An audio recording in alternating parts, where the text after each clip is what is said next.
Tender white meat right here. Tender like they beat that thing up a couple times. We're back at Chunky Boss Chicken, and I'm joined by Rogerio.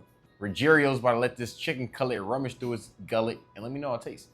I'm tasting chili. Bite number two, don't get the paper in there. I tasted paper. It's a good paper. Pretty good paper. Very good paper too. High quality paper. You versus 5 chickens in a fight, who wins? If it's when I just woke up, the chicken's probably winning. If I had some coffee in me, the chicken's probably winning. Would you bring a painting here for a first date? What type of date we talking? Third date. Third date. I'll go third date. People got Papa Chicken, my chicken, right? Huh?